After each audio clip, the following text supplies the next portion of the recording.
Olá, aqui estamos nós de novo, né? Espero que todos estejam bem na quarentena direitinho. E vamos para mais um vídeo. Hoje é o de história e vai ser de feudalismo. Na última aula que coloquei no Classroom, a gente viu a crise do Império Romano.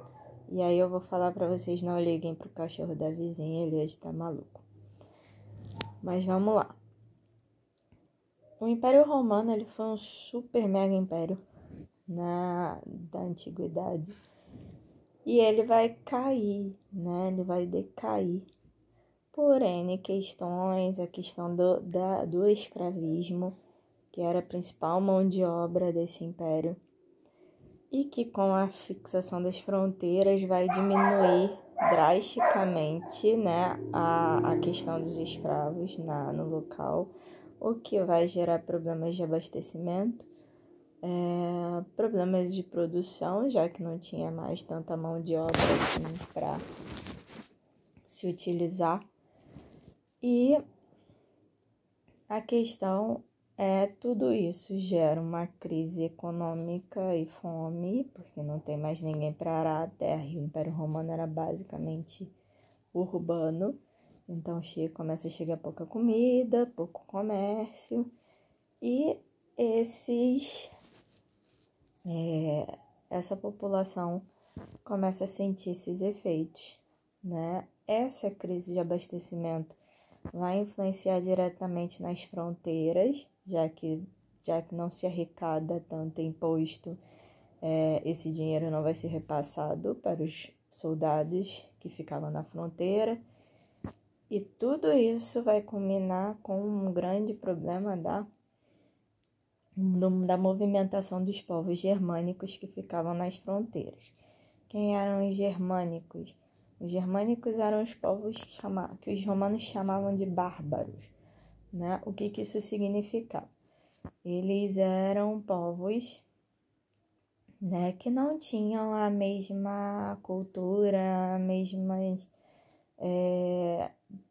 mesma função de Estado dos romanos. Então, os romanos viam eles como inferiores e chamavam eles de bárbaros. Eles não tinham Estado, eles não eram povos unificados, eles eram nômades. Então, numa dessas movimentações desses povos, eles começam a empurrar as fronteiras romanas. E aí a gente tem as invasões, que começam a partir do século IV até o século V, quando o último povo invade e o Império Romano sucumbe, né? Pelo menos o do Ocidente. Uma das grandes crises era o tamanho desse Império Romano. Então é importante frisar que, numa tentativa de melhorar, né, a administração desse império, a gente vai ver o Império Romano ser dividido, primeiro em 4, depois em 2, né? Então a gente vai ter o que ficou: o Império Romano do Ocidente de um lado e o Império Romano do Oriente do outro. O Império Romano do Oriente vai continuar romano, vai continuar por todo esse período, né? E vai ganhar um novo nome para nós historiadores, que é o Império Bizantino, né? Por quê? Porque a capital era a cidade de Constantinopla, também chamada de Bizâncio. Enquanto que o Império Romano do Ocidente ele vai se desfacelar totalmente com as invasões germânicas e ele vai se descentralizar em vários reinos, em vários pequenos territórios, cada um com um povo. E esses romanos, né, essa população, eles vão se misturar aos germânicos. Então, a gente vai ter um períodozinho de transição entre o que a gente conhece da estrutura romana se misturando com essa estrutura germânica. E o que é justamente essa misturinha que gera o que a gente vai chamar de feudalismo. Vamos lá, feudalismo. A primeira questão é um novo regime de trabalho chamado servidão. O que é a servidão? Você deixa de ser escravo e passa a ser servo. Existe diferença entre escravos e servos? Sim, existe. Né? Existe uma diferença entre escravos e servos. Essa diferença é simples. O escravo ele é visto como mercadoria, ele é uma propriedade do senhor, ele não tem direitos. Enquanto que o servo, ele é um ser humano, né, visto como tal, porém, ele meio que depende desse senhor. Então, você tem um acordo, uma troca entre essas pessoas. Por quê? No auge da decadência do Império Romano, as pessoas que viviam nas cidades começaram a fugir para o campo. E o campo estava com aquele problema de falta de mão de obra. Ninguém podia, tinha pouco escravo para trabalhar, então esses grandes proprietários precisavam de pessoas que trabalhassem na terra. Enquanto isso, essas pessoas precisavam ser protegidas. Elas precisavam de um lugar para viver e um lugar que fosse protegido. Esses grandes proprietários tinham exércitos privados que eles pagavam. Então, eles juntaram o útil ao agradável, né? E fizeram um novo regime. Então, esses grandes proprietários davam um lote de terra para essas pessoas, cada família com um.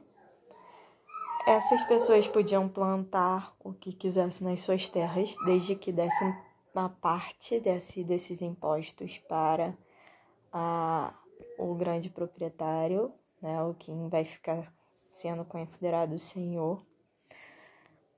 E aí, esse senhor, e além disso, ele vai dar uma parte do seu tempo, que é alguns dias na semana para arar a terra do senhor, né, onde ele vai tirar o sustento dele. Para o senhor, ele vai proteger esses servos que estão nas suas terras. Então, o seu exército protege, nada acontece com eles. E ele tem alguém que vai trabalhar para ele, que vai produzir também para ele e ele vai ficar preso a essa terra. O servo, ele é preso à terra. Mesmo que o senhor troque essa terra com outra pessoa, essa outra pessoa não pode simplesmente tirar esse servo da terra, né? Ele vai estar lá, ele é preso ao seu lote de terra. Tranquilinho? Isso é o servidão. Porém, essas trocas de terra, né? Essa troca de terra, ela não acontece apenas entre senhor e servo. Ela acontece também entre senhor e senhor, né? Por quê? Isso era uma tradição dos germânicos, em que eles, para garantir fidelidade dos seus comandados, eles faziam uma prática chamada comitatus, que era: eu dou um pedaço da minha terra para você, né? Você cuida dela, né? Ela é sua, você pode fazer o que quiser com ela. Porém, essa troca vem com um acordo, né? Um acordo de fidelidade, principalmente fidelidade militar. Então, esse outro, né, general, esse outro nobre, ele ficava compromissado com aquele outro, que toda vez que ele entrasse numa guerra ou precisasse de ajuda, ele teria que ajudar junto com outras pessoas que também tiveram terras daquela pessoa. Esse acordo entre nobres, ele vai ser chamado de suzerania e vassalagem. Nomes difíceis, eu sei, mas vamos lá.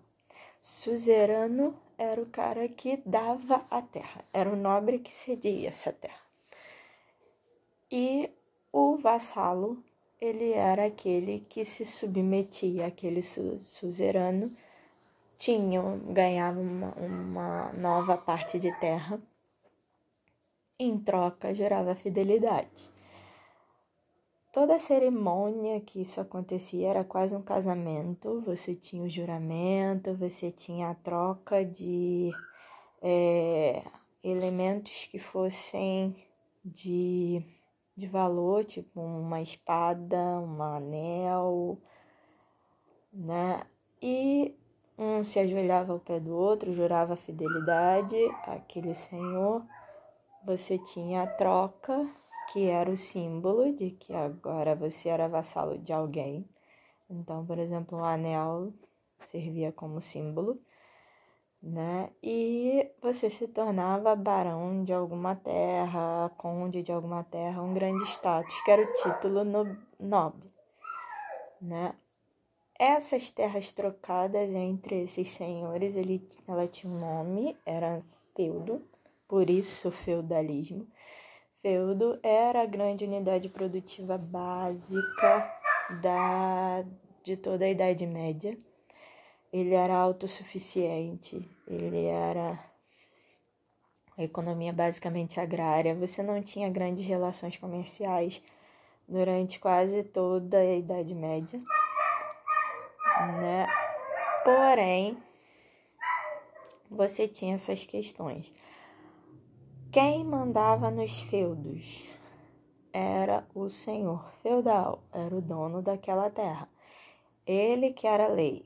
O que passava, o que ele dizia era lei. Você tinha um rei, né? Só que o rei daquele território com vários feudos, né? Ele nada mais era do que o suzerano dos suzeranos. Ele era o maior senhor feudal, ou seja, aquele que tinha a fidelidade de vários outros senhores feudais, mas ele não tinha efetivo poder sobre cada feudo, sobre o território. Então, ele era meio que um pinguim de geladeira, se a gente pudesse falar assim, né?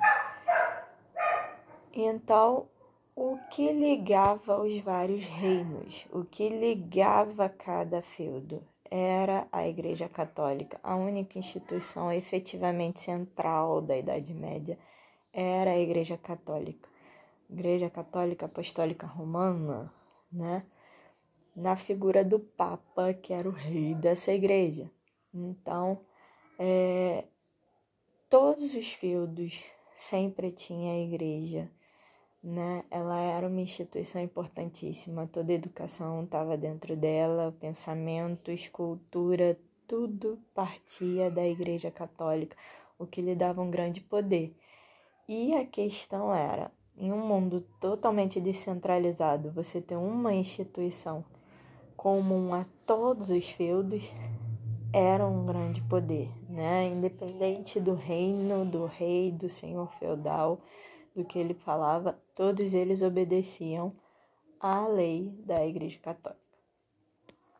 Um outro detalhe do feudalismo que é necessário saber é a sua pirâmide social, que a gente chama assim. Pirâmide social por quê? Porque você tinha, né, uma sociedade que a gente chama de estamental, ou seja, sem grandes capacidades de mobilidade, ou seja, nascia serva, morria serva, nascia nobre, morria nobre, né?